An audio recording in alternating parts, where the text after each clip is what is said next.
Hey you guys, it's Brandy Chanel. Welcome back to my channel.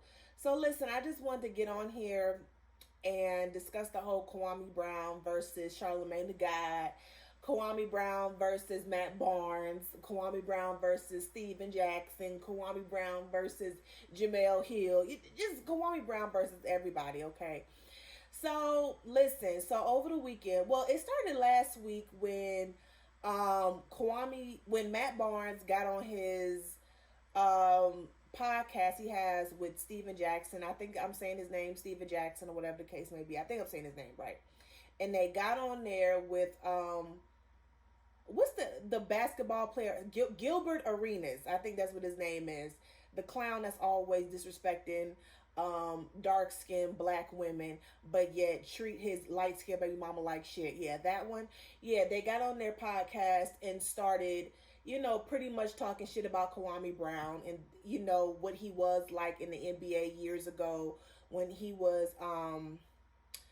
came into the NBA with Jordan, how Jordan treated him and he was a disappointment. He was basically a fluke or whatever the fuck they said about him. And apparently, this has been going on for 20 years. For those of you all who don't watch basketball like me, because I do not know anything about sports, I only knew of Kwame Brown this past weekend, starting last week, because he was in the blogs, right? So Kwame Brown he came into the NBA, and I guess there was a lot of hype around him coming to the NBA, and he basically was a letdown. He didn't live up to the expectation, and Jordan really harassed him a lot when he was 17 years old. Mind you, he was 17 years old. He wasn't a grown ass man. He was still growing up mentally. So a lot of the things, Jordan probably expected of him, he wasn't grasping. He was freaking 17 years old. So people have been talking about him for the past 20 years, criticizing him, how he was a player and saying that, basically, like I've been saying, he was a letdown. And he just finally decided to come out his shell and let you all have it. When dude called Matt Barnes Becky with the good hair, bro, I lost it. He called that motherfucker Becky with the good hair. And Steven Jackson had said some shit too, but it was their response didn't live up to the expectation. Like when I tell you, Kwame Brown went after them, like no filter, he went low to the flow. Okay, that's what he did. And their response was, it was lukewarm. It didn't live up to the hype. So I guess I don't know where Charlamagne came in at. Like, I think he was trying to defend them, or he called himself trying to defend Kwame Brown, but he brought up the history of Kwame Brown. He said that his brother and his father killed somebody. Some of them killed somebody, spent some time in jail, and from some reason he related that to Kwame Brown's character, pretty much saying if you keep messing with him, he might do you the same way as his father and his brother. That's basically what he was alluding to. He kept saying, I would leave Kwame Brown alone. Okay. And it was kind of like, he said he would. You can kind of see that he was defending him, but it was the manner in which he was defending them. Because you don't defend someone and then talk shit about their family, bring up their family history, and then kind of say that they're the same way. You don't do that. So Kwame Brown, of course, he got a hold of that, and he tore Charlamagne the God's ass up. He tore his ass the fuck up. Okay, he called him a beta male. He went out. He also threw in DJ Envy and Angela Yee. He didn't say too many bad things about Angela Yee, but he called DJ Envy a bitch ass, saying his wife, he still apologized for cheating on his wife. And he said he called Charlamagne raccoon face, say he bleached his skin, like he went in. I mean, I'm talking, I was just like, like it was, he ripped Charlamagne up a new one. he went so hard on Charlemagne the God. Charlemagne gave him a was it deceased assist and deceased letter or something like that. So he went the lawyer route, okay? And because of Kwame Brown, a lot of stuff in Charlemagne's past has now come up, and that's the case where he allegedly ard a young girl, a 15-year-old girl, because that's Kwame Brown also mentioned that in his response to Charlemagne the God, that he was a pedophile, and all this stuff is coming up. Ebro has said something. Now you got, what's the man name? Who, the one DJ? I can't think of his name. He got liposuction. He dark skin. He yell a lot. He got liposuction. He brought it up. There's a recording of him out there criticizing Charlemagne the God on his history of this case. I don't know.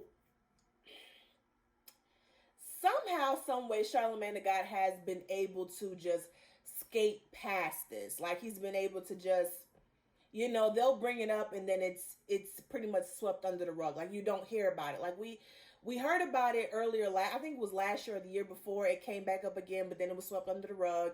Then he got this podcast deal with iHeartRadio, and then that was that. So it's like it comes up every once in a while, then it's swept back under the rug until somebody else brings it up. He's been able to just get past this.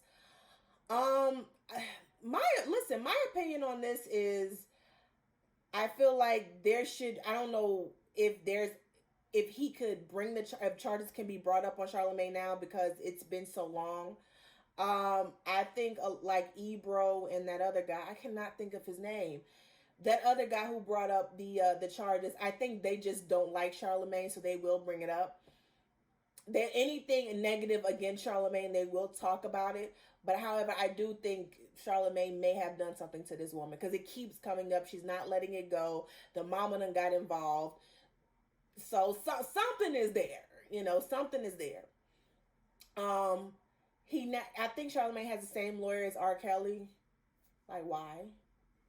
Okay, but yeah, and then so back to Kwame Brown. Kwame Brown had then got on Jamel Hill. Now, I didn't really understand his beef with Jamel, because Jamel only said something that was in reference to for Erica De Niro said it was in reference to what is the damn, it was in reference to Game of Thrones. That's what it was. It was in reference to Game of Thrones. She said, Kwame Brown chose violence. She wasn't necessarily calling him violent, but everyone's been saying that lately. When someone, say something or do something and it's kind of, it's pretty rough, it's hard, they say, okay, this person chose violence. I think that's what she was saying. And he went after her, but I don't think he got the reference. I think he was just on a roll, and he's like, at that point, it was like, anybody can get it. Anybody. Jamel Hill, Becky with the good hair, Steven Jackson, the old raccoon face, Charlemagne. Everybody could get it at that time, and I think she just kind of fell into that, and he didn't give a damn who came after him. But yeah, that's pretty much it, you guys. The moral of the story is, leave Kwame Brown alone, okay? Don't say shit. This man got some pent up aggression from 20 years. He ain't got over it yet. So he coming at anybody who speak on his name. He been speaking on Skip Bayless. He been speaking on the man with the hairline back. I can't remember his name either. What is his name? He talked crazy. And this is crazy because I didn't know that Skip Bayless and this other guy, I cannot remember his name. What is this guy's name? Stephen A. Smith. Okay. Yes, he got into it with Stephen A. Smith. He been getting on him, talking about his hairline all the way back to his neck. Like, he just been going off anybody talking negative about him.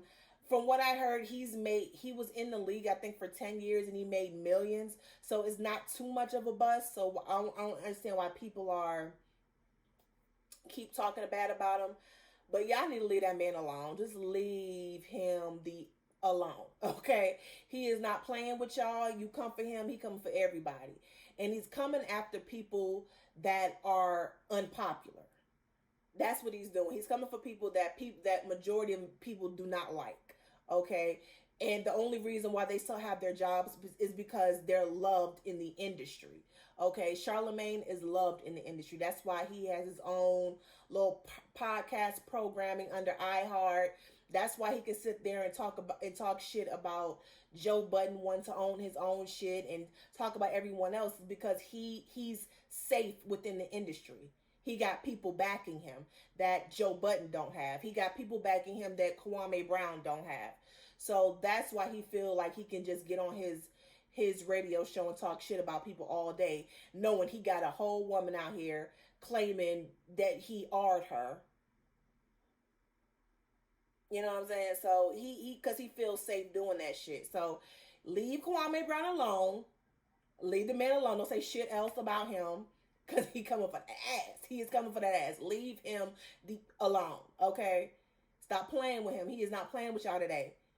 Y'all messing with his mama's son. That's what you're doing. That is what you're doing. Okay? Leave the man alone.